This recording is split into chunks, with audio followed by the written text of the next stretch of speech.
First off, let's get a couple things clear. This is the second time somebody have tried to assassinate former President Trump.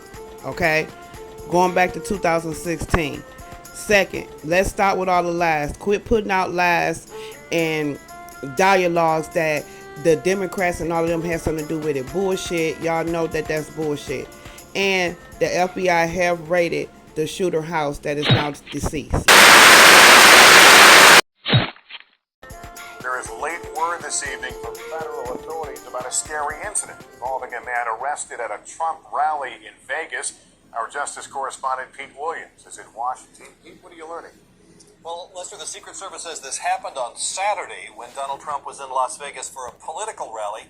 Investigators say while the event was underway at a hotel, a 19-year-old man walked up to a uniformed policeman and tried to grab the officer's gun, but was not able to get it.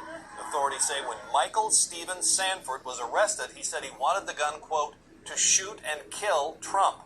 The court document says he told the Secret Service that he drove to Las Vegas last Thursday from California and went to a firing range to learn how to shoot a gun. According to the criminal complaint, Sanford, quote, further stated that if he were on the street tomorrow, he would try this again. A law enforcement official says tonight Sanford appears to have mental problems. He's charged with an act of violence against someone under Secret Service protection. Lester?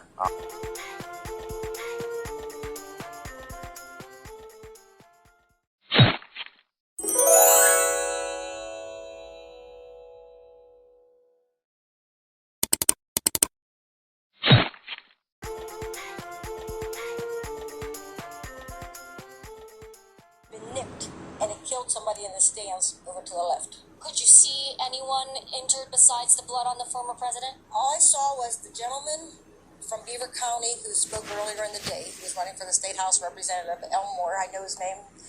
He had a white shirt on, and I saw him come from that left stands where the people were mostly shot. I think there were several. They said 3 medevacs left here. Blood was down the right side of his... He wasn't shot, but you could see that he was next to somebody who must have been bleeding profusely, because he either helped them and ran, rubbed against them, or tried to get them help or something. It was covered, so I knew that he was near somebody. That was my first indication that somebody was actually shot, when I saw his blood on his shirt. Aaron, when did you realize that, hey, this might not be fireworks, this might be something else? When they got Trump down on the ground. We were just so concerned that he wasn't hit, because we couldn't. It happened so fast. It's really hard to process it. I guess if you have it on your camera to see the exact minute, you can tell. But when he got up, he did not look bad at all. He looked very strong. So then I saw that little bit when I saw that blood. I thought, he must have just hurt himself, hopefully. But it does appear that he was probably nicked by that bullet.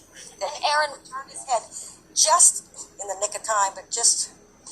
And Aaron, you were so near to all of this yourself. You were right there. How did you personally feel about your own safety? Were you scared? What was that experience? I was totally not scared for my own.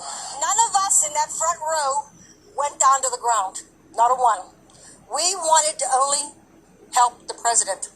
That's all we wanted to do. Either we could protect him, we could stand around him. I didn't see one person in the row hit the ground. Not one. I was shocking. No one was concerned about us. We were only concerned about him. Now, there's some were saying